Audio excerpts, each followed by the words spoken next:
from you working for Evolve, you know, you're a senior member of Evolve's team. Like, how do you explain to us, we charge this because of X, Y, Z? Like, what does that look like?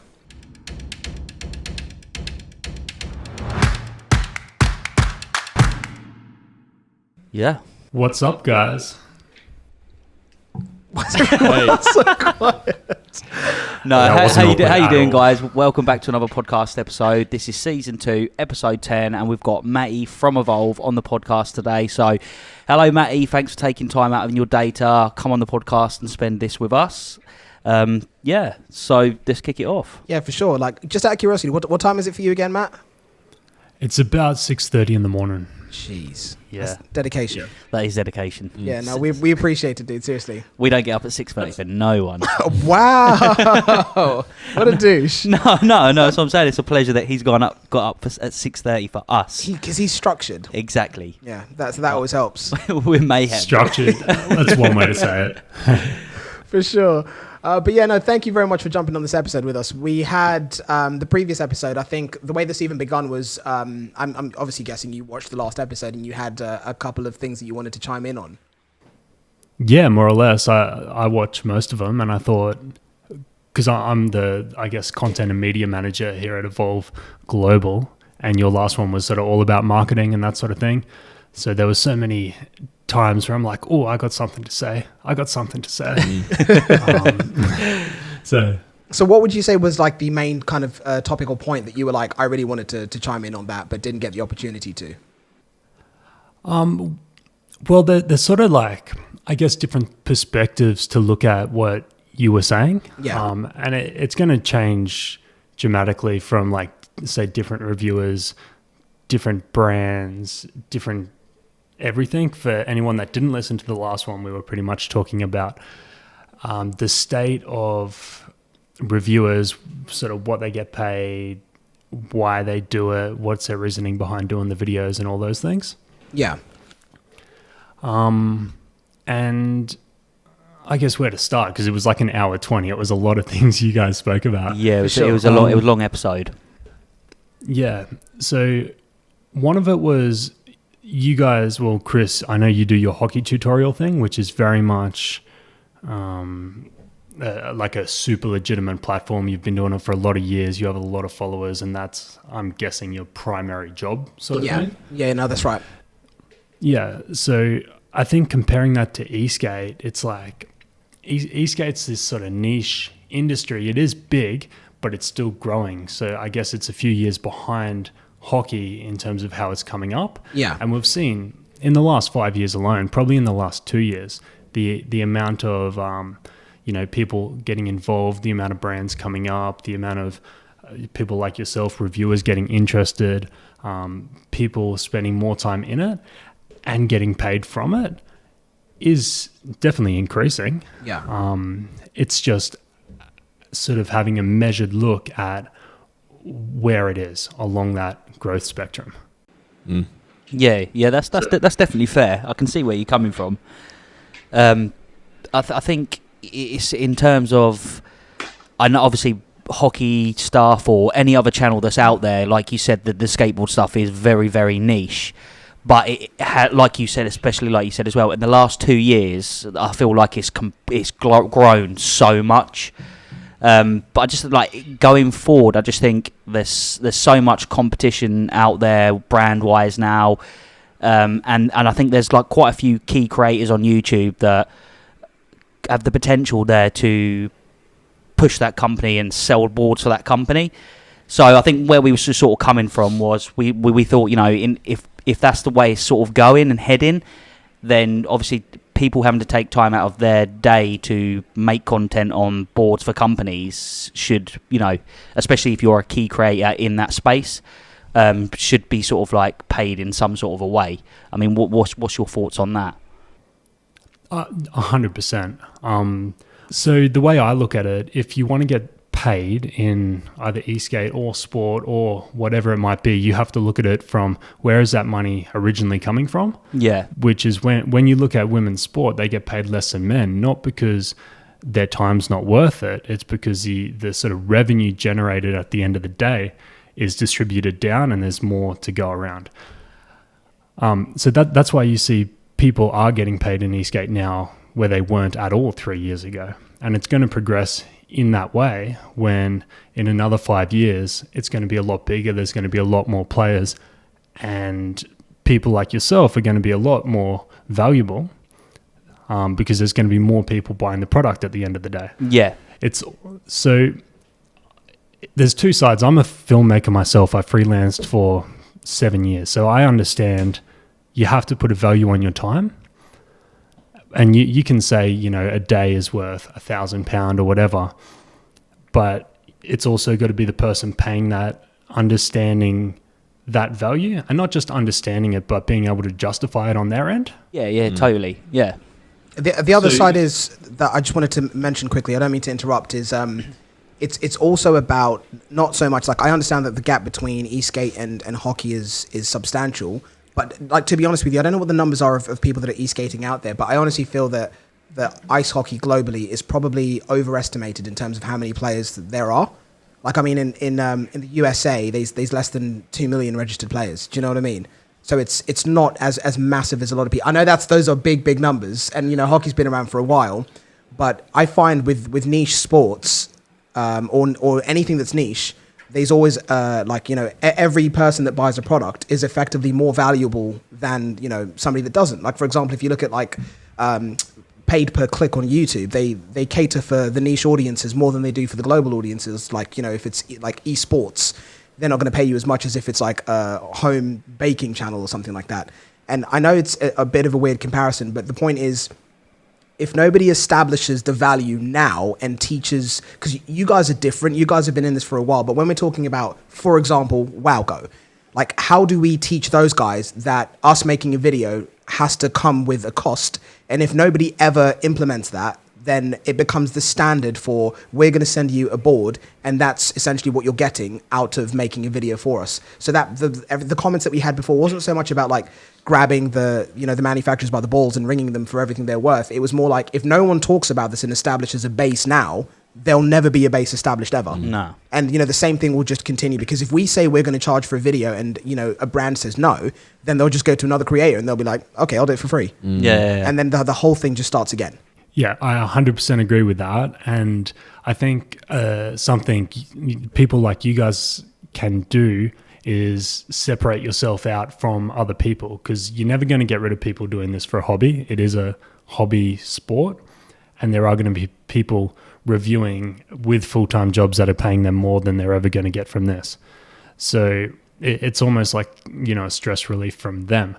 But if you have a proper sort of setup and you can justify what you're charging, a company's going to look at that and say, that makes sense. It fits into what we're trying to do. For instance, I had a reviewer hit me up. He sent through an actual proposal. He said, this is the cost for this. He sent me through analytics of where he's ranking for keywords on SEO, Google, and actually proved his value. For a proper company, that's justification for worth. Yeah. Right? 100%. So I think that's sort of the direction it needs to go in. So it doesn't matter if someone, Joe Blow, is saying, send me a board for free, I'll review it. If you guys turn around and say, hey, we're the biggest, we get the most views, or we do this, people believe what we say, I think people will want to come to you regardless of if you're more expensive or not, as long as you can justify why. Yeah, that's fair. And that's definitely a lot of people doing that, and it's becoming more and more in other industries too. Like, we've spoken to some like big tech reviewers over the years, and they charge like a lot, a pretty fortune. Can you tell us how much money they are charging? He's told me about one of them, and I know you're looking at me again. We both know who we're talking about. We discussed this, but obviously I'm not going to name drop. But it's someone that we both know. Yeah. And we're talking tens and tens of thousands of US dollars per 10-minute video, which is justified if you're selling a DJI product or an Apple product. But that goes back to size of industry, right? they're selling drones like Peroni is selling beers, so it's a completely different ball game. If they can go, here's 50,000, but that 50,000 will return $500,000 back to them, then it's nothing. But if 50,000 might be returning back to you as a company 30 or 40,000, it doesn't make sense. And I think that's looking at a lot of these other brands that are coming up as well, they have to weigh it up. Is it going to be worth it? Because some of them aren't very expensive. They're going to have to sell a lot of them. Are they going to sell enough of them to cover that? And the cost per acquisition when it goes to, say they're pumping Facebook ads or pumping Google ads, how does that all stack up? Because they're all different avenues of marketing, and as any business, they're going to go for the cheapest one. For sure. Yeah. That leads me on to... Sorry, go on. I was just going to say it's a tricky one to balance, and I think you guys are on the right track. Just doing what you're doing, making good content, not saying everything's good. Shots fired. But no, I do appreciate it. You guys must see some stuff. Like, just off of the back of this, I've got so many questions that I wanted to fire at you, if that's cool. Yeah, shoot. Okay, so one of the first ones is, with all of these brands coming out that, essentially one day that, you've never heard of this company, then all of a sudden Facebook ads everywhere, Instagram ads everywhere, like all of the reviewers that we all know and we've seen videos from are all talking about their product. My question is, when you kind of like get down to the mechanics of what they're using, the components that they're using, where they're getting everything from, and you essentially figure out everyone's using the exact same things, just changing, one or two things, maybe splashing on a different design, but it's the same components, all coming from the same places. What do you do with that? Like, what's your view on this, and how do you guys as a brand distinguish yourselves as very, very different, and kind of justify the prices that you charge, etc., to with your products versus someone else's? Yeah, I'm sitting here thinking I could answer that for him. Go on. You definitely see it a lot, right? With multiple brands looking and feeling the same. Everyone knows what the Hobby Wing motor control. They all have the same remote. That's not a bad thing. I think a lot of it comes from the entry price of getting in. They're all using the same factories. It costs thousands and thousands of dollars to make a mold for any new part. And then you have to test it to know if it works. You have to do all this. So if you want to properly test and build a board, the barrier for entry, the cost is going to go right up, right? That's manufacturing 101. Or you can buy a bunch of products, slap them together, create an off-the-shelf board with a different logo, and it's guaranteed to work. And then you just have to market it, which it's not a bad strategy. It's working for a lot of people. And then some people are taking the off-the-shelf board and doing a few tweaks and then making it into something a bit better, which is cool too. What we do is always ground up. We sort of try and push the envelope. Like with every new model, we're bringing out stuff that hasn't been done in the sense it's been done before, and then slowly over the year or two following, people sort of cotton onto that. They start doing similar, and then we try step it up again. So I think that's a big one for Evolve, is that we're not doing anything off the shelf. Everything we make, we're making from scratch. Everything we make is just for Evolve, and it's made to serve the purpose of what we think an Evolve board should be. Yeah, you've only got to have a look at like the GT board, and then the step up from the GT to the GTR was like a massive jump, wasn't it? Yeah, no, that's fair. Just in the way the whole board was constructed, just the look of the board, everything was just way more polished in that board. So yeah, I'm looking forward to seeing what you got coming next. Yeah, I feel the GTR was definitely what people wanted the GT to be upgraded to. Yeah, they really ticked the boxes for that range and still maintaining that power and having that reliability and durability aspect. But yeah, and I think a question that we've had a lot of people ask us, and something I know we're really keen to know, is what you guys have got in the pipeline in the future. What's coming? Come on. Any information? What's coming? What's coming? Who Who knows, right? Who knows? It's going to be like that, are you? Corporate answer. Like we said in our doco, technically the crew here started working on the GTR before or while the GT was being released. Everything's like a massive long process, testing stuff, doing different things. So yeah, evolving, it's in our name. We're not going to be sleeping on everything.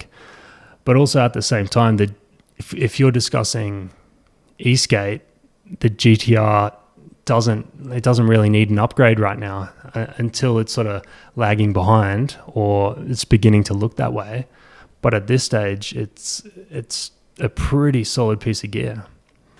I think that there are a couple of things that I would like to see changed. Yeah. And now that we've got someone from Evolve, I just want to shoot them off to you, because straight off the bat, I think the number one thing, and this is one of the questions that came in that I'm sure like you were probably going to ask Andrew. Yeah. Fragile remotes is one of them, and then the second one is, I personally believe that you guys need bigger motors. Like, so where does that fall under like your kind of like ethos of like the boards is fine as it is right now?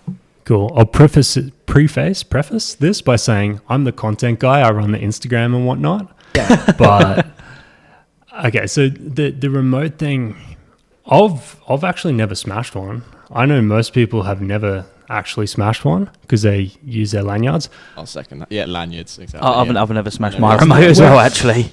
Okay, maybe this is. I did 3 in a day. Yeah, you did. Yeah. I mean, it's the circumstances of that. We were in Spain. We were filming a lot of videos. We had a lot of orange juice. Yep. But it's something that I did notice. I know dropping a remote isn't something that most normal people do, but if you do drop it, it's just like 9 times out of 10 for me. If I drop it from sort of like on the board height with my hands like sort of at this level, I know the screen's going to be gone.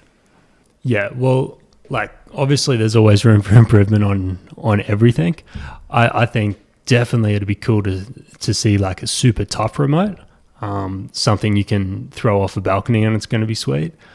As with everything else, it's all just slowly going to get better and better with time. But in the meantime, definitely wear a lanyard. It's treat it like, I'd say treat it like your iPhone, but I'm pretty sure one of you smashed your iPhone to pieces recently. Yeah. Both of us smashed phones, haven't we? Yeah. I actually smashed mine today. It literally fell out my pocket. It was literally about 5 centimeters off the floor. I was gutted. Just like it still functions. It's just like the corner of it that's cracked. So luckily the phone still works. So annoyed. Couldn't believe it. It's like, why? It's literally this high off the ground. It's smashed. It's just not good. They should sell lanyards for that shit. They should. And actually, likewise, has anyone ever? I've often accidentally thrown a remote across a room, like it's inside my helmet, and I pick it up, and you give it like throw it 5 meters, and it's fine. I've actually like so many times thought I'd had the lanyard round my wrist. So I've just gone like that, swung my hand or moved something out the way, and my remote's just gone straight on the floor, but it's never broke on me. Okay, fine. Sliding my board as well, sliding that around. My hand always goes down with my remote. Scratches across the floor, bangs on the floor, never breaks. Okay, maybe this is just a maybe some people are just unlucky. Is that what it is? I think some people are unlucky with the angle, and if you hit it on the wrong angle, then no good. Maybe a silicon case for it or something like that, a slim silicon case just to absorb some impact. I know there are third-party ones out. A lot of people sell it. You guys would never consider making something like that, or you don't know? I don't know. I'm not sure. While this is in my head, I saw Jojo with one of those Evolve beanies. How do we get those Evolve beanies? Evolve beanie. Exactly. They're in the US. Oh, that's me. Yeah. Man, it's cold in the UK. It is colder in the UK than the US right now. I see here like riding with a t-shirt on with a beanie on. I'm like, we need them over here, man. I'm padded up with jumpers and stuff. We could use that. My ears are cold the whole time. Yeah. Sorry, we're on the Gold Coast of Australia, so we don't put a whole bunch of thought into cold weather, you know? Yeah. So jealous of that. Yeah. Blue skies, you enjoy that. All year round riding. But following on from the thing about the remotes and the motors, so like trolling on the internet, you see this whole rumored, infamous Evolve motor lockup thing. like, what are your thoughts on that? Like, what could cause something like that, and how does, Evolve try and explain what's going on? Like, what are your thoughts? Yeah. So I think similar to the remote, it's accentuated by the number on social media. Like there's a platform, there's an Evolve skateboard and its group with 12, 13,000 people in. That's the one place people are going to post, or on the Reddit forum. So you're going to see, I guess, the worst of the worst. But then when it comes to that, the lockup, it's obviously not one thing. If it was one software bug, we would have fixed it, obviously. People said it happened on the GT. We rebuilt the entire board from scratch for the GTR, and suddenly it managed to be the same glitch on a completely new system. Seems unlikely. I think for the most part, it's probably to do with damage or knock sustained to the remote. Too many people sort of treat this thing like it's not a vehicle that you have to take a lot of care of. Once your trigger settings get out of whack. I knew you were going to look at it. Did you see the way he looked at me? I was thinking about it, but I thought I'll let Ricky do that. No, it's fair. Like I drag my board up and down stairs. Like this is the thing. Like ever since, that happened to me, and I even said I felt at the time like my board gave me plenty inclinations and notifications that something was not right. And I didn't take the initiative to stop and figure out what it was. So that's what you guys are talking about. But yeah, I put my hands up and I say, like, I am very, very rough with my board. That's a very delicate way of saying it. You treat it mean, but you keep it clean. I treat it mean, but I keep it clean. Imagine you guys film, right? You use stabilizers? Yeah. Ronan's etc. Right. Imagine if the stabilizer kept glitching out, or it did something you knew wasn't right. You'd be like, oh, I can make do with this. I'll keep using it. Mm-hmm. And then if it has a major issue, it doesn't really matter. But if you're standing on a piece of wood going 30 miles an hour and it has a little issue, it's going to have... Oh, down. I need to lose some weight. I think you do. I try to do the conversion miles to kilometers, and I've got it wrong. I'm sorry, guys. Yeah. That was savage. Oh man. No, I'm sorry, Yeah, God. maybe. Yeah, Ricky. I didn't mean for Ricky to interrupt you, man. Sorry. Yeah, anyway. Continue. And then the other thing on that, it's almost never like actually brakes being applied. It's almost always a cutout of acceleration. So I think that's a pretty important distinction too. Because if you're accelerating or going uphill and the acceleration cuts out, your inertia and your momentum's going forward, and you're going to go forward. And then what happens, you go on the groups, you search something, and then there's 50 posts talking about something no one can prove. We've never had a board come in where it can be replicated. There's been customers that have, like literally the head technician had a customer that said it happened to him 4 times. He wasn't happy, so the head customer swapped his personal board. He said, you take my board, I'll have your board outside of work. And he rode it for 2 years. I think as well, when you have like things like this as well, you've got to take into account obviously the number of sheer units that you're selling, of the amount of boards that you're selling compared to say everybody else. I mean, I was just talking to a lady on the phone, and she's got 4 Evolve skateboards. She's got 2 carbons for street and AT. She's got a bamboo GTR, and she's got a Stoke as well. So if that's one person with 4 boards, just the amount of sheer numbers that you must be selling compared to say the competitors. Sorry. Yeah, and we've been doing this for 10 years as well. So the units that are out there for over time, and people are riding a board that's 7 years old. That's a long time for any electrical device. So yeah, if you take in the longevity of the brand, how many units are going, you always hear about technical issues with all sorts of brands. And I think that's sort of amplified by the numbers. Yeah. And you see it in the groups. So that's pretty much what it is. Any technical product has blips. I mean, obviously. It could be anything. I remember when I first got the GTR, and I remember because obviously it's the trigger style remote, and every now and again I would accidentally hit the brake, and that would throw me forwards a little bit. Well, I don't want to say user error because then people get angry at us. Yeah, but it did happen. It was new. I'd never used a trigger style remote, and you go around a corner quite fast or something like that. You might accidentally just tap the brake yourself, and I've chucked myself forwards a few times, never come off, but it did happen. But after using it for a while, you get used to that, and you realise you get used to using the control, don't you? So it doesn't happen. But people that are like you quite sound new like to you it, work for Evolve right now, but it's okay. You keep going. Oh, You keep going, boo boo. I like Evolve. I like their boards. Like I've got nothing bad to say about them. So Mr. Custom, okay, whatever. just because I built my own board doesn't mean I don't like Evolve skateboards. Okay, sure. You know what I think a lot of it is as well is what can create potential issues. So I kind of look at it like you've got a car, right? You wouldn't. I know a lot of people that just ride flat out everywhere the whole time. That's it, but just in a straight line. But if you had a car, you wouldn't drive it flat out the whole time. And if you did, you would expect some kind of issue because you're operating at a maximum that is much as it can possibly do. Yeah. And then people sort of bring up potential issues that come up as a result of potentially riding that way. The reason why I'm bringing it up is because, obviously I've been riding Evolve boards for 2.5 years, and I haven't had a single one of those issues. But I make a point of riding in a way which is friendly to... it's going to sound weird me saying I'm riding in a way which is friendly to the boards because I absolutely destroy them. But but I am actually being sensitive. I'm sensitive to the balls. I take care of it. Yeah. And I'm not maxing out the whole time. I'm aware of where it is with the battery. Yeah. So I'm not operating. I'm not just going flat out the whole time. Yeah. Very very rarely.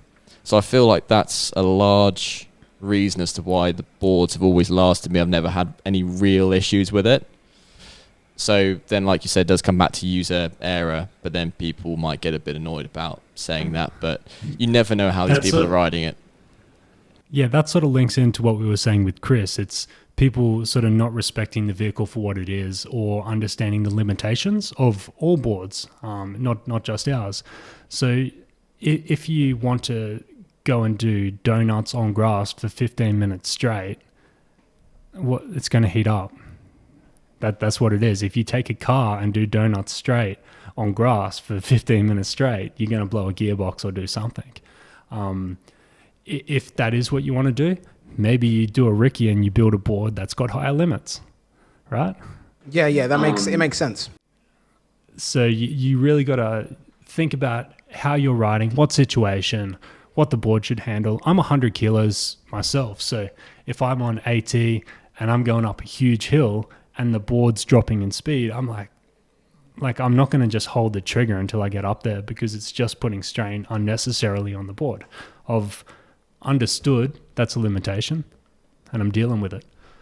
So it brings me to that same question. I want to know what you guys have coming next. I understand that's something. That's a very very tricky question to have, but I can't think of a way around it because I was like, could you even tell us 3 things that? Let's flip it a little bit. So where would you see the direction of Eskate going in terms of what you want to see out of boards? Okay, that's fair. I mean, for me, I would want a little bit more top speed. The range, I think realistically, 15 miles of range is pretty substantial for me. And I don't think I'd want any more torque, to be honest. I think for me, it's the top end. I just want more top speed. That's what I'd like. If I could have my cruising speed moved from say 24, 26 to maybe 30, that would be spot on for me. Yeah.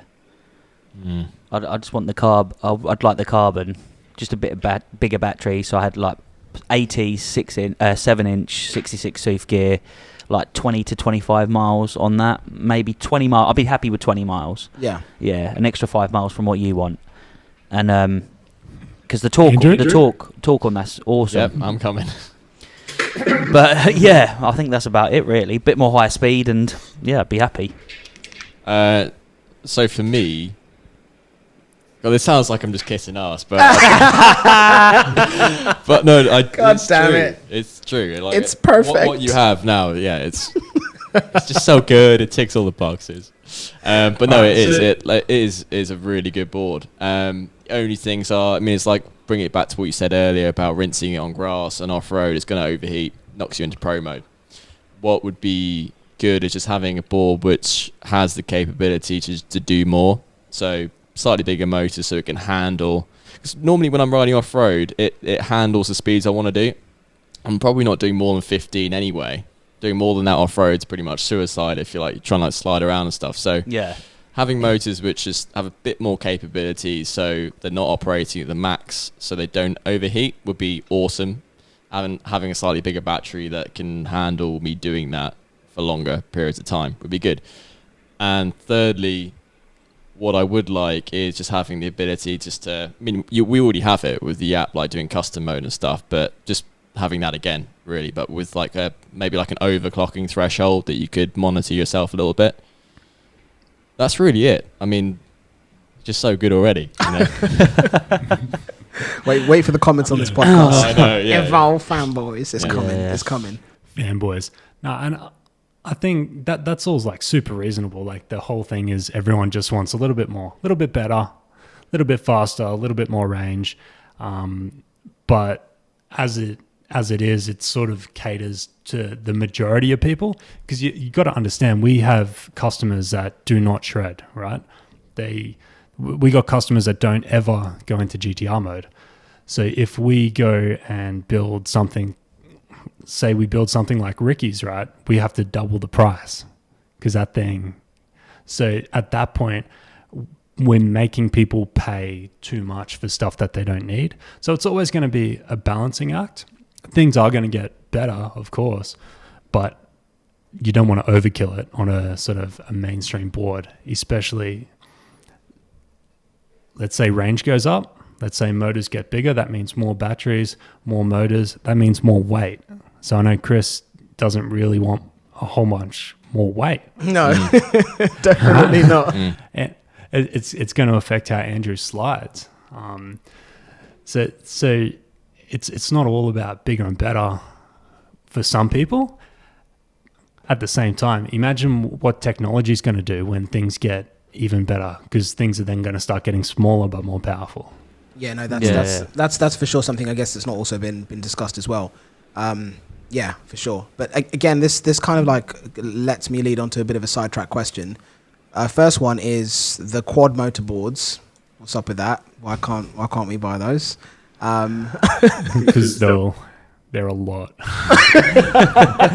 They're very scary. Did you rode them, Andrew? Yeah, I did. Yeah, briefly. It was great, awesome.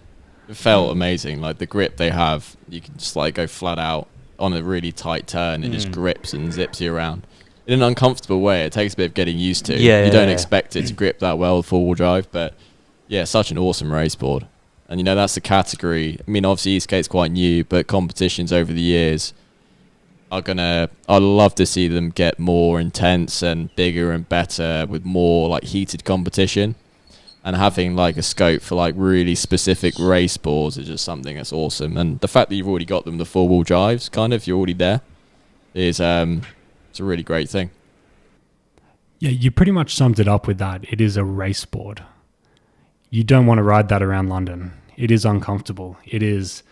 It's a V8 muscle car. It has so I'd give much it a damn torque. good go. I really would. The brakes are so aggressive. It doesn't have much range because it chews through the battery real fast. I'd imagine so.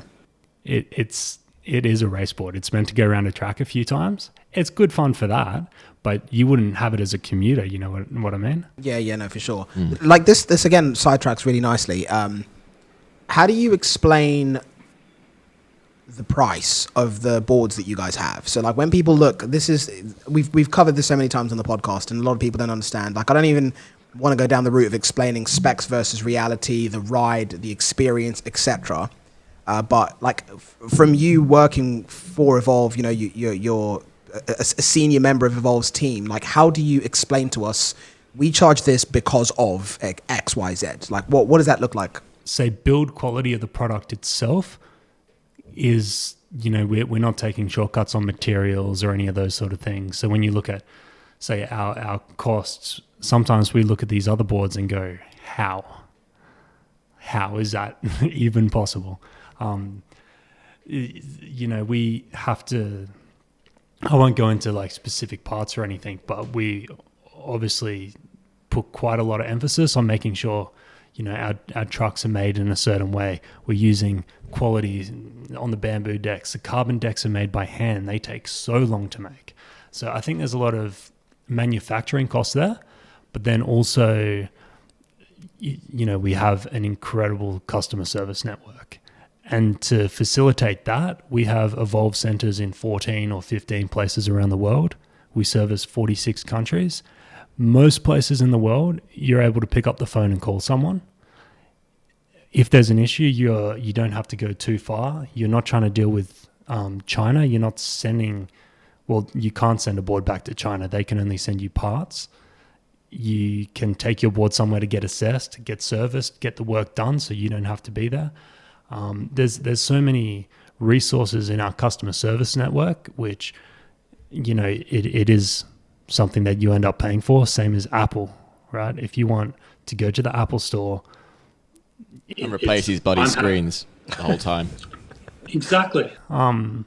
But even if it's an issue, I know sometimes when my iPhone does something super weird and it glitches, I have to go 10 minutes down the road, give it to them, and then they pretty much give you a new one or they fix it. Not before booking an appointment.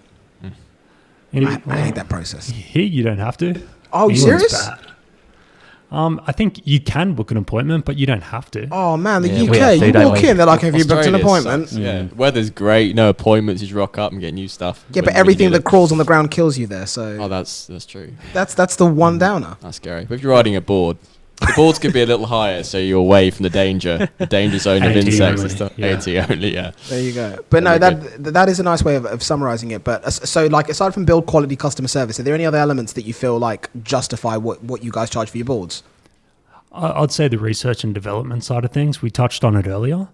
So our boards don't just happen. It's not just an off-the-shelf product. So if we want to, I don't know, say make a new... anything really, we have to make samples, we got to test it, we got to work it in with the whole system, we got to go through this incredible process to research and then develop and then put into manufacturing. We have to make our own molds, we have to do all these things to ensure that the product's working right and it's at the top quality and it's our own design.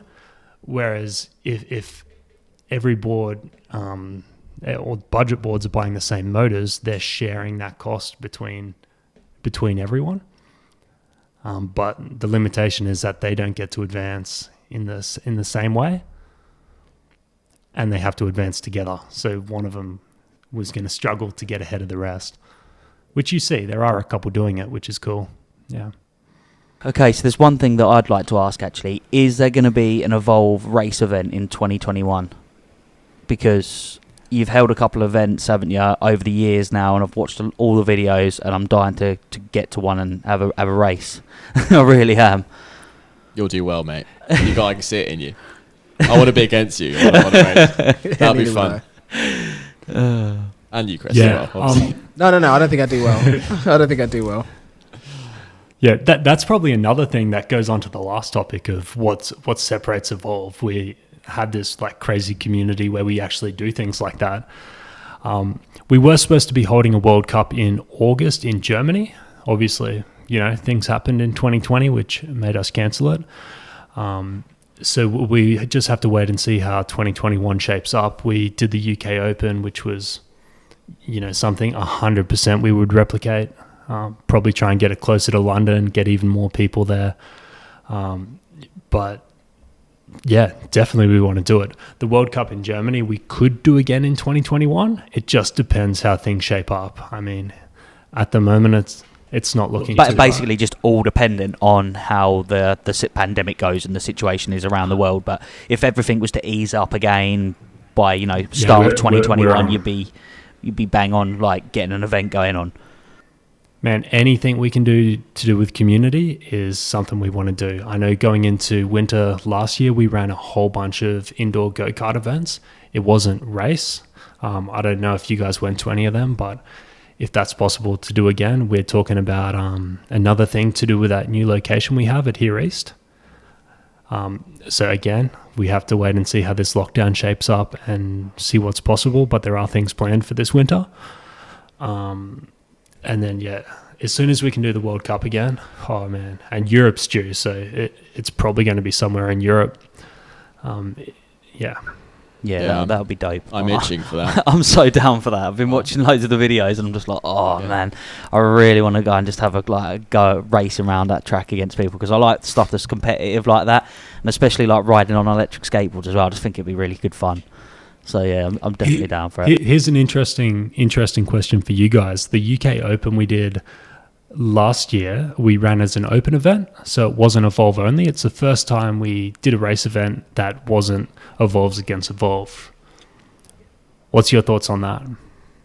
Yeah, that is one of the ones that I watched as well, where you, like you said, for the first time, you didn't have to have an Evolve board to just be able to turn up and have a race. And I think that's like showing a really good sport. Just allowing people, no matter what board you got from what company, we don't care. We just want you to come race, have a good time. So I think that's awesome. I think it makes you guys look better, if I'm honest. Yeah, because you're not locking everyone out, saying, "Oh, if you're coming, you can only have our product." It kind of means like it goes two ways. It's like you're just trying to be inclusive to the community. Like your Eskate riders come over here, and I think that works from a business perspective. People are going to come with probably lesser boards, look at the Evolves and just go, sod it, I'm going to get one of those. Yeah. And then the other side of it as well, it could also be looked at like being passive aggressive, because at the same time you're like, we know what we have, we know what most people are going to come with that don't have Evolves, and you're effectively just going to do a full circle and then end up leaving with one or getting one in the near future. Yeah. So it works, I think, all in your favour. Yeah, you can't really lose, can you? No. Well, as long as we build some four-wheel drive boards to exactly. And I think that's why you built the four-wheel drive boards as well. You didn't want to be showing up, did you? You want to make sure you had the most power there to win the race.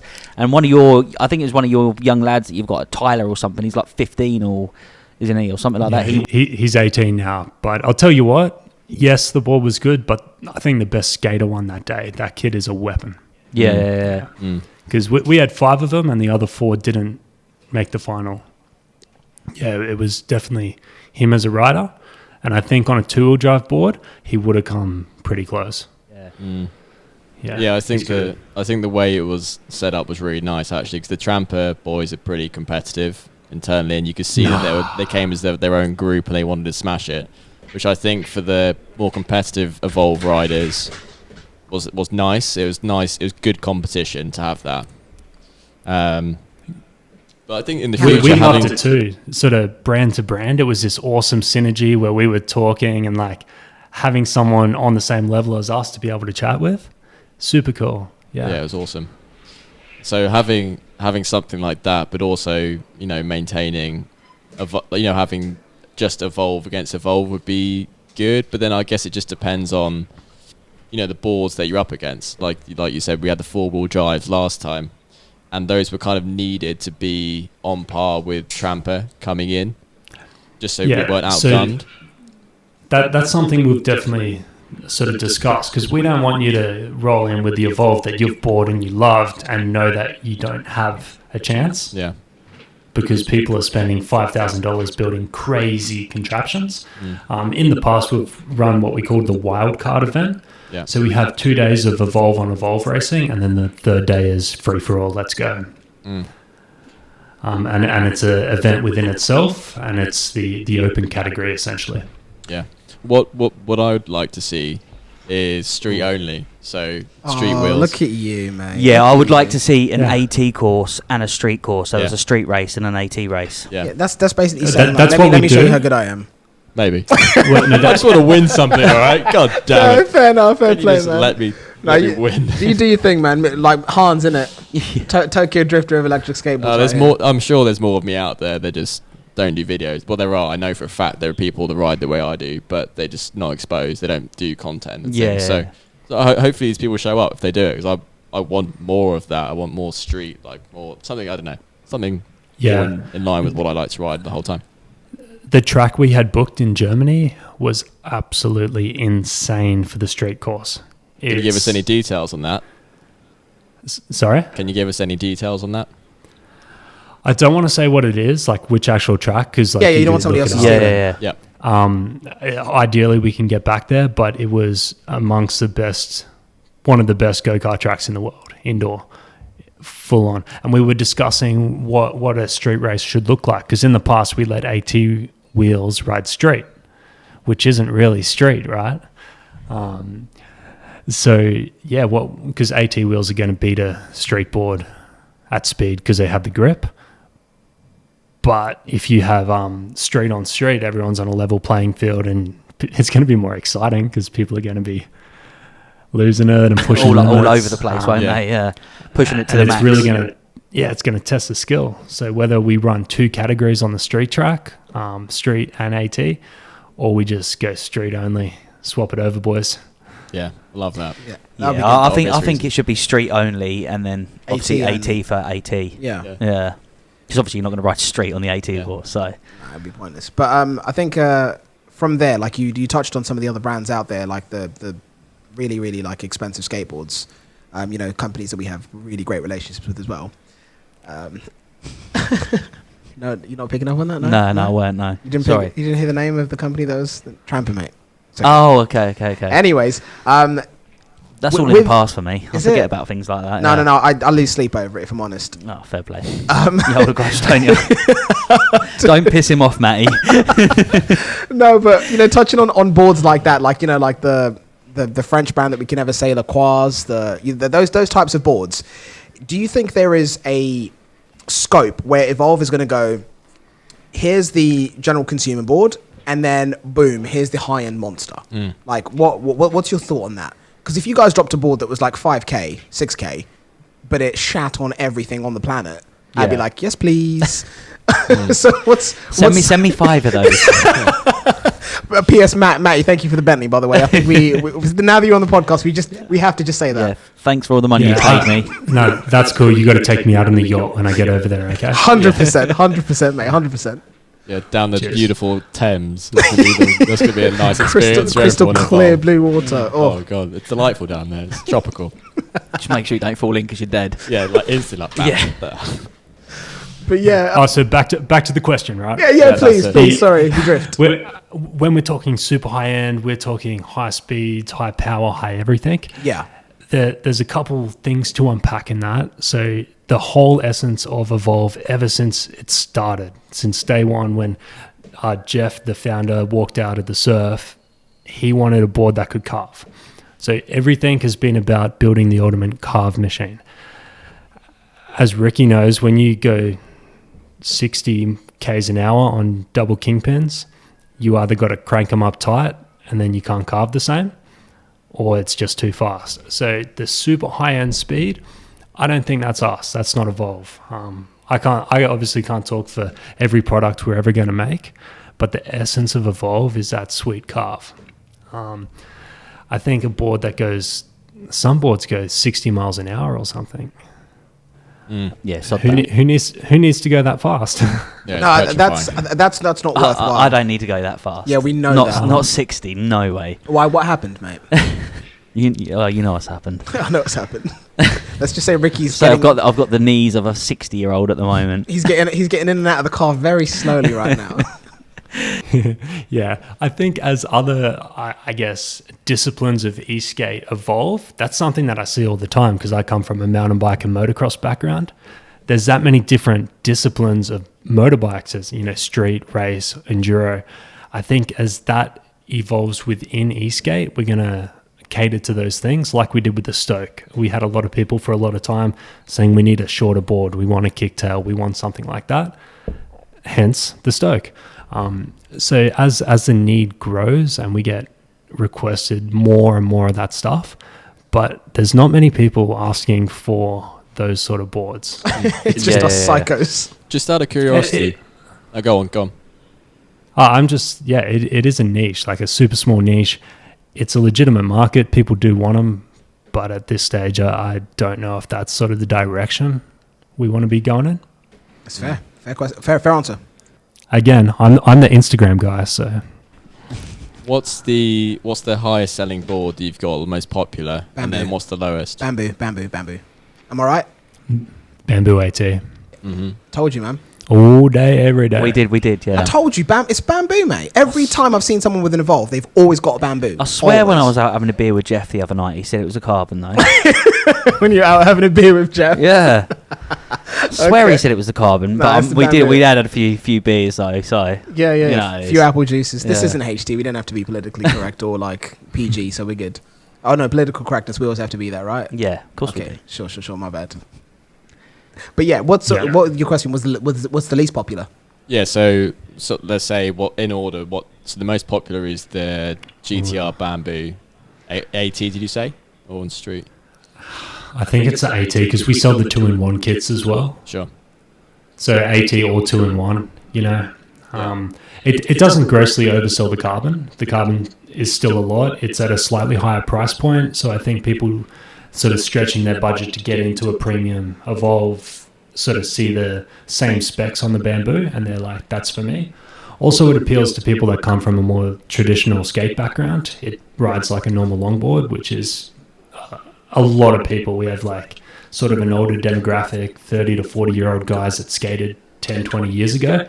The bamboo's what they gravitate towards.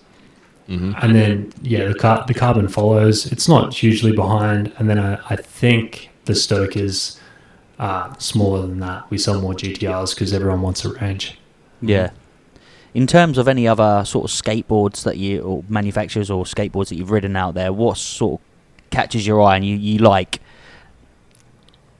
Like obviously you're an Evolve guy, you ride an Evolve board, but say you didn't work for Evolve, you didn't have an Evolve board. Is there another board out there that you think that ticks the boxes for me? Well, Ricky, last time I spoke about another board I rode, I got slammed on the internet for 3 minutes. Yeah. And Evolve locked you up in a cage. That's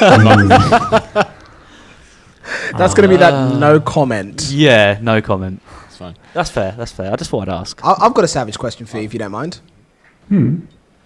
It's when you I've seen Jesse and also Sam Sheffer. Jesse, Casey Neistat's friend, Sam Sheffer, all in the same circle of friends. Like they're all rocking Evolves right now.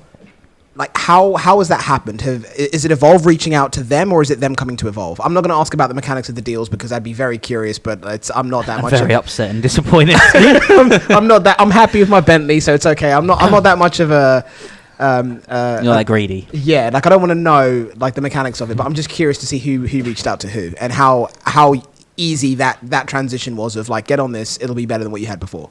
Okay, so Sam came first. I'm pretty sure Alex, the guy that runs Evolve USA, met Sam at an event in New York about 2 or 3 years ago. Put him on a GTX. He did a video years ago on a GTX, and then with the whole thing that happened with Boosted, because he loved Boosted, I slid into his DMs. No A. Mate, wait.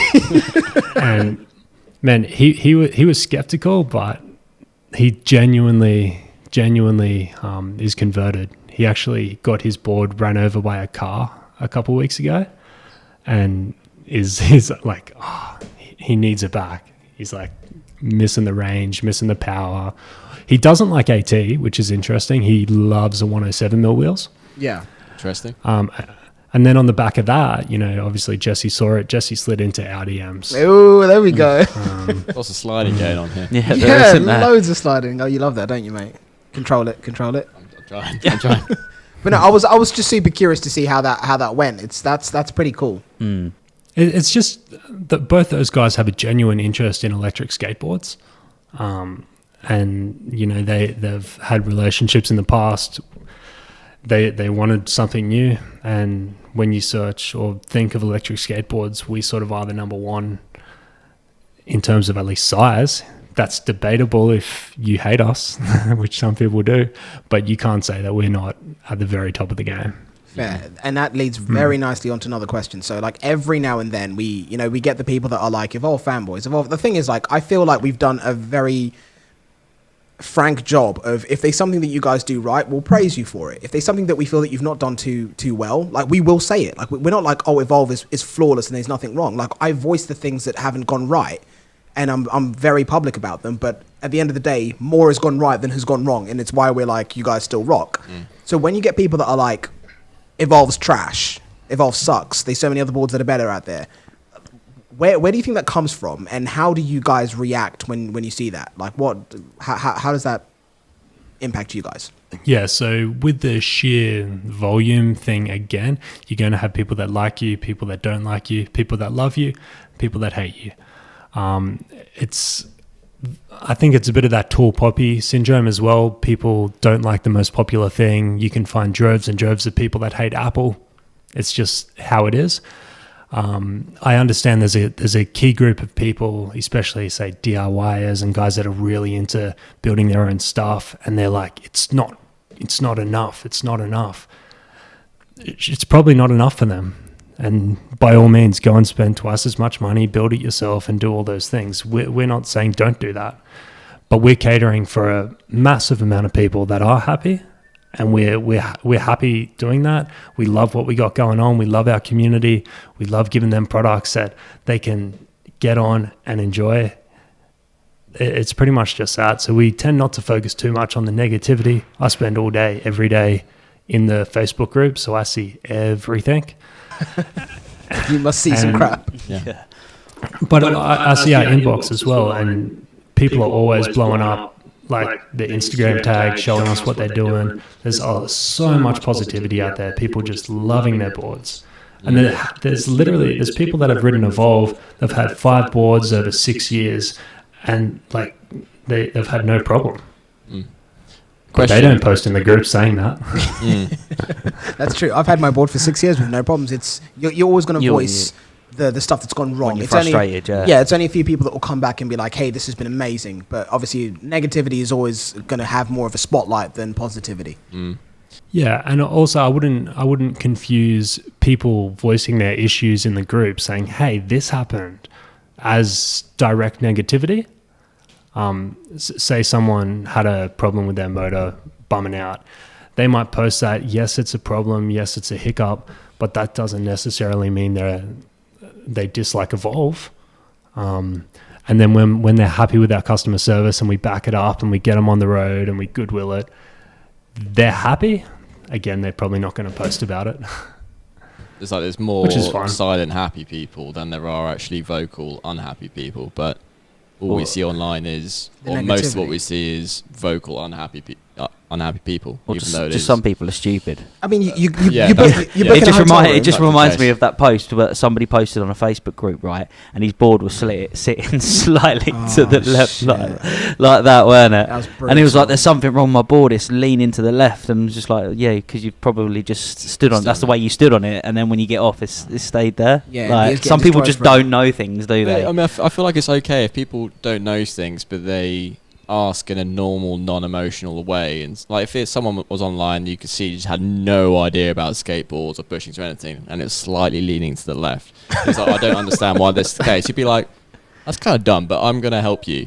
No one helped him, man. Everyone absolutely annihilated somebody that. said, like, I think somebody's like, the phalanges need to be replaced. Oh, and it just went on and on. I was really? like, yeah, people were just going hard on him. It's brutal.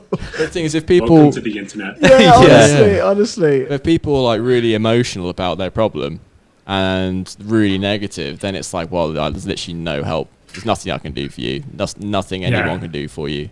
You just get out your system. Some people take to the keyboard with great haste. Keyboard warriors.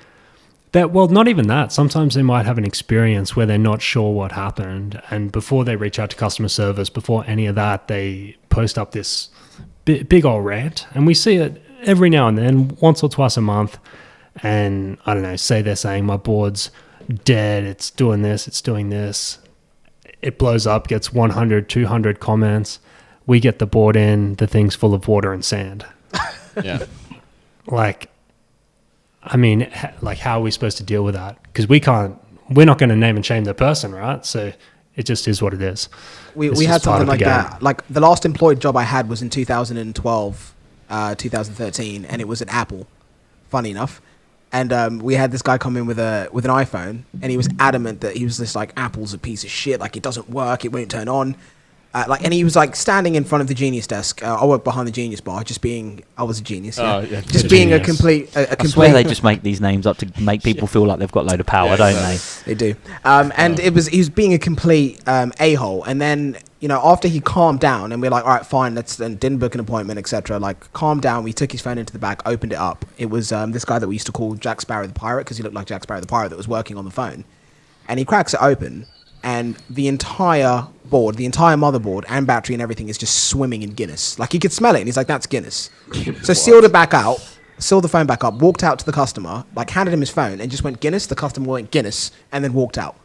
And it was just like, wow. Jesus. Like, you've just done all of that, and you know what you've done. Yeah. And you've tried to play out. I can't believe you still didn't try and blag it, though. Mate, I would have. Dude was just like, Guinness, and then just left. And it was just like, what the hell just happened there? Yeah. So it's At least he admitted it. Yeah, we say, you've been in water. No, I haven't. There's water inside the bloody board. Must have fell off the boat when I shipped it to you there. It's like you were literally standing in front of me, dripping wet. Yeah. It's like, I don't know where this come from. You've been swimming. Jeez, no, it must be interesting. I'd love to be able to troll through your messages and just see what comes in. There must be some savage stuff there. I've got a question. How have sales been during coronavirus relative to other times? Great question. Yeah, same as pretty much everyone in our industry, which is, let's say, toys, fun stuff, hobbies, time killers. I know all the big brands, the one wheels, Super 73s, all the mountain bikes. Everyone sold out of stock. It was good for us, let's say. That's such a nice way of putting it. We had fun. Yeah, we got pretty lucky in most of our places. I know, like, Evolve Spain had to shut down. I think that was the only one that fully stopped operations. But in terms of USA, we did really well. Australia, obviously, UK timed it with summer, so that was, good. Awesome. Being very diplomatic there. Yeah, it was great. It was good. We sold. I think it was good for Eskate in general, though, because everyone was looking for hobbies, and more people were finding the sport, and they're going to be in it for longer.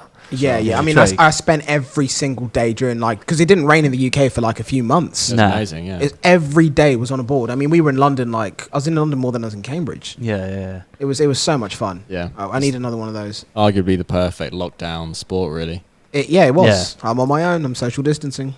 Yeah. Apart from if you're going to put the NHS under strain, which had a lot of people moaning about, but if you stay on the ball and don't fall off, then I think you're that's true. Especially the no helmet thing, Mr. Ricky. That wasn't rolling over too well. But now you wear a helmet, so we're good. Yeah. Everyone loves you now because of that.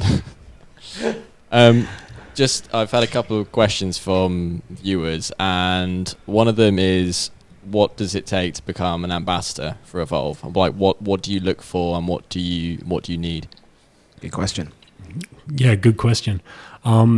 Typically, we come to you. So it's not, we get hit up all the time. Hey, can I be an ambassador? All the time. Almost every single ambassador we have, it's us taking notice of what you're doing in the scene. Are you creating good content? Are you hosting? Are you the one hosting all the group rides in your city? Are you making a positive impact on the Eskate community? That doesn't necessarily mean you're already on an Evolve. You could be doing it on another brand, and we just want to support you doing what you're doing even more. Or you could be on Evolve and you act like an ambassador already. It comes down to regions as well. We obviously can't have 6 ambassadors just in London. We spread them out over different cities all over the world. But if you're doing positive things for the Eskate world, if you're making cool content, if you're getting our attention more or less, we'll come to you. That was a solid answer. Any other questions that stuck out to you that you wanted to drop in? To be honest, most of them we've covered. So yeah, we've done the remote one. We've covered that. Mainly the ones are about, what have you got in the pipeline? Can you like to match competition? But what competition are we trying to match? Go. I mean, I knew that was going to be the answer. Yeah, so the competition is making balls that are quicker and go further. Any plans to compete? Yeah, how are you going to compete with that Esk8 AT board? How are you guys going to? Yeah. What are you guys going to do with that? Well, wait for my review on it. Oh, that's brilliant. That's brilliant. Out of curiosity, is there? No, I don't think I can ask you that. I was going to say, like, I'm going to ask you anyway, and you can decide if you want to answer or not. With the brands that are like right at the lower end, so these guys are not like in any way, shape, or form like your competition per se. Are there any brands out there that you look at and you're like, do you know what? That is genuinely a good entry level board into the world of Eskate. Is there like this isn't me, asking somebody that works at Evolve to indirectly like to promote something else. But is there anything out there that you look at and it's like that's a really good stepping stone before you get something that you can rely on, which sounds really harsh, but you know what I mean? Yeah. No, personally, I think these budget boards do us a lot of favors. There's a lot of people out there that might see someone on an electric skateboard and they're like, I think I could do that, but they can't commit that much money to get into something they're not sure about. If they have the option to spend £300 on something that gets them through the front door, and then they can make the decision, is Eskate for me? I'm going to buy something better.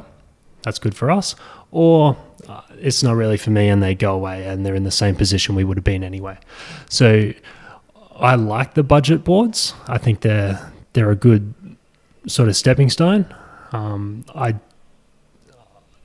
long as they're done well and they're not too sketchy, because then people are going to get hurt, which is not good for the industry. I don't mind talking about it. The video I did with the X-Way Flex. It's a 15-minute video. The average watch time is like 40 seconds, right? Just enough time for them to hit the dislike button. I repeatedly said in that video, it's not a bad board. I said that, and everyone took it as like a hit piece. It was a comparison of what you get for the actual price, which is, I thought, a sound argument or a point to make. In hindsight, I shouldn't have attached the brand. If I had took all the logos off the board, no one would have had a problem with the video. It was just a fan. Yeah. So that's what I would do if I ever did something like that again. Probably won't do anything like that again. No, that's fair. But again, it's what, a third of the price, something like that. If it gets you into the industry and it serves your purposes for the first year you're in the scene, perfect. Get one, great. Yeah, no, that's definitely a fair answer, because like it's exactly what I did. I started off with a Stick Revolution board that cost me £300 or £400, and then after that, I felt very comfortable, then dropping money on a boosted board. And, I was adamant the boosted was the benchmark. Nothing was better. And I was actually Evolve's the best. And that's funny enough. That's the day that we met you. Obviously, at the time, we had no idea who you guys were. We're like, who are these Australian guys? And you were like, we've just had some beers. We've been riding. We're going to go do some more riding. Do you want to come? And we're like, no, we need to go. We've just bought these boards. I don't like these weird Kingpin trucks. They suck. I don't know if I'm going to keep it, but thanks for showing us around. We went for a little rip around the area and then left. And then obviously that's kind of like how we got talking. And it's from then on, I've never looked back. It's the fact that we spent off the cuff, like, was it like 2,000 and something pounds, like 2,600 or 2,700? I think more than that. Because we bought a carbon and a bamboo, like just off the cuff, and yeah. it was one of the best investments. So it's been like $3,000 minimum, $3,000 yeah, plus. Then crap. I brought I went the AT kit as well. Yeah, didn't I? same. Because I brought mine was street, but then I purchased the AT kit as well. I basically got the 2-in-1. Yeah. So yeah, and haven't looked back since, and it's cool. Like it happened that way. It kind of makes you think like when people say things happen for a reason. Like that day, we decided to leave a meeting in central London, get an Uber to Hackney Wick, buy 2 Evolves, bumped into the guys that run Evolve social media and marketing.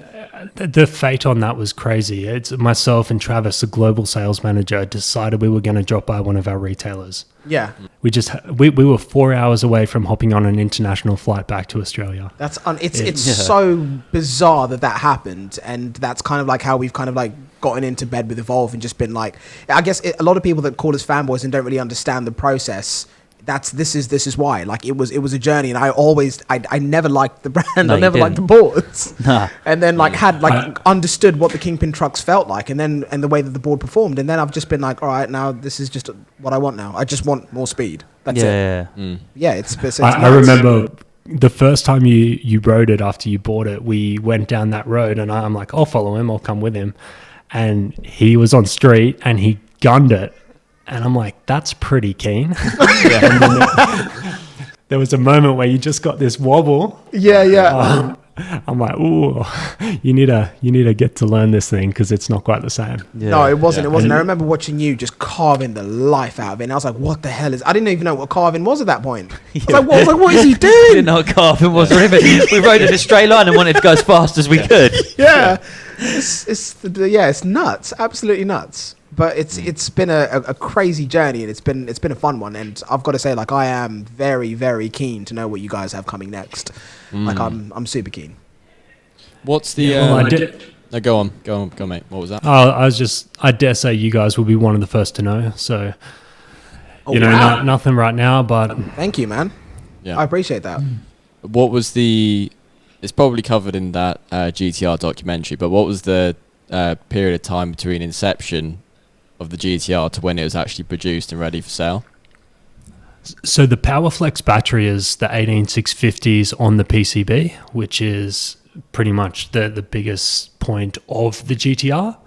We started building that design for the GT board. So before the GT even came out, we were playing with the 18650 cells. Right.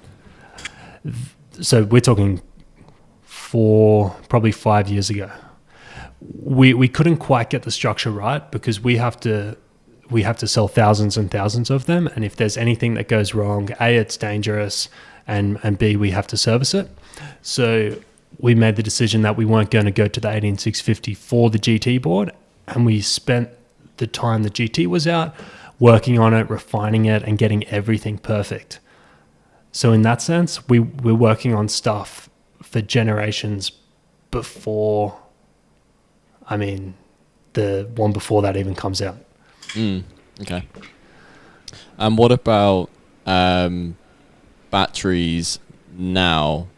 I know we keep going back to it, but I know we're all just really keen to know what's coming out in the future. This is where I can nerd out with Ricky. Yeah. Nerd out with me, yeah. Building a 30Q battery. Is this 2018? Do you still feel like you're innovating and ahead in terms of like batteries and the way you're forming those to make new boards? Because I'm assuming things are in development now for like the next generation. I guess the question I'm trying to ask is, are you still at the forefront of like pioneering development for the next generation of boards, or is that next generation of boards already out now, but it's something that you guys need to like refine, make safe, make commercial for your next generation? Yeah, good question. It's not already out now. You can't buy anything like anything you'll see.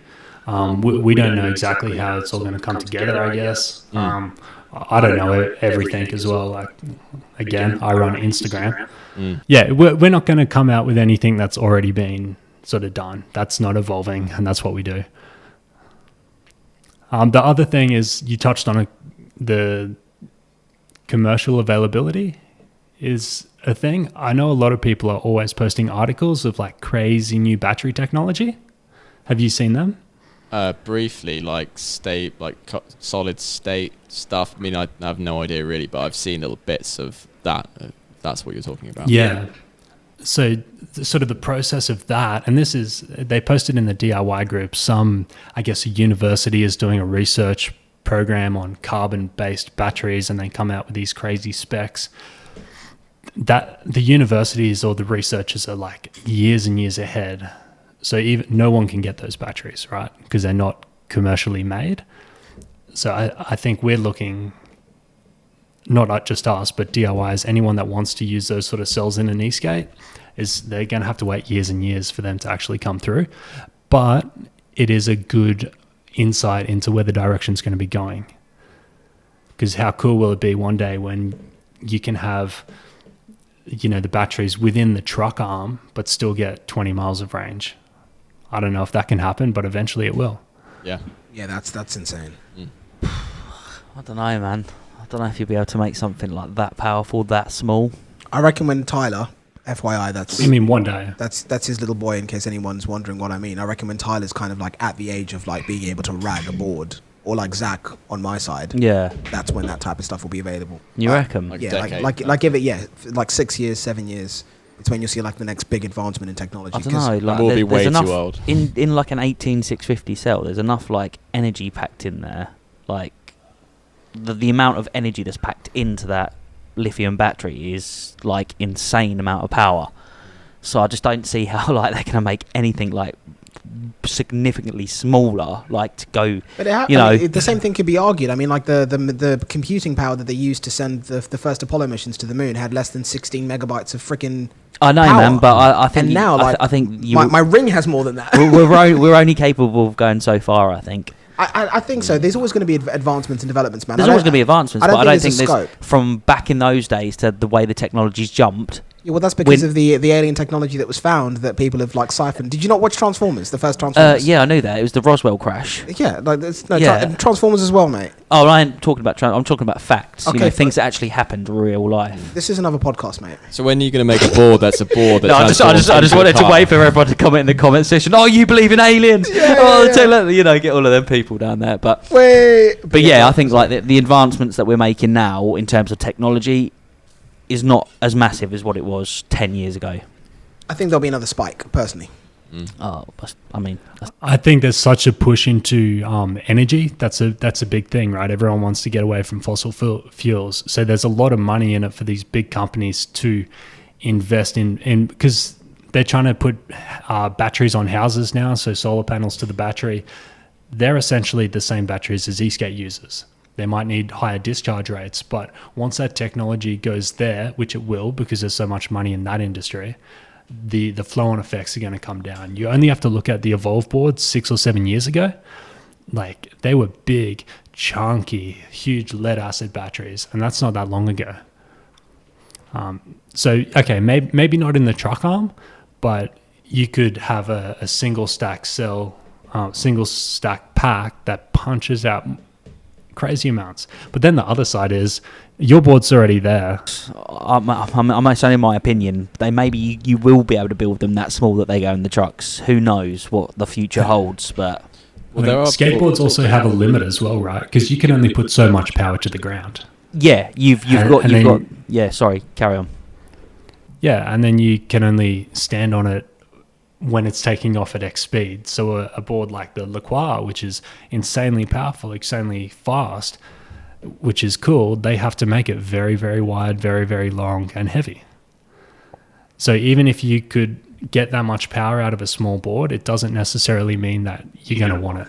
Yeah, Ricky knows that firsthand. Exactly what you was just saying there, Matt. If you've got all that power, but you've got to try and find some way of putting that to the ground. I know all about that. I want it. Obviously, I was built something, so I built it as small as I could, but too much power. Is there anything from your side, Matt, that you wanted to add, or are we good? Not really. I just wanted to jump on, have a bit of a chat. You guys keep doing what you're doing. I think it's cool. I watch all your stuff, and I think the whole concept of pushing reviewers to sort of legitimize what they're doing in the industry is a good thing. It's just going to take time. Yeah, for sure. That's fair play. Like anything that's worth doing. Before you go, Matt, I've just got one question. Do you know when that invoice is going to be paid? I think. Have you spoke to Jeff about it? I think they're going to put a briefcase of cash in the BMW M5 they're dropping off on Wednesday. Yes! Fantastic. And people wonder why we love Evolve so much. Yeah. Jeez, they just don't understand. Oh shit, it's still recording. But brilliant. Matty, absolute pleasure having you on. Thank you so much. It's I think it's only right that you are like the first brand that we've had featured on the podcast that we've spoke to. Like it's been awesome to catch up with you, kind of like ask us a lot of the questions that we've had come in on Instagram and some questions that have been burning in the back of our minds. So like really, really appreciate the time, sincerely, man. Big thank you. No, thanks for having me on. You guys have a good night and we'll catch up again soon. Sounds good, awesome. man. Sounds Cheers, good, man. Matt. You guys want to sign out? Yeah, cheers for watching, guys. Hope you've enjoyed the podcast. Thanks for watching. Yep. Andrew signing out. Thanks for watching. I'll see you soon. Take care, guys, and thank you again, Matty.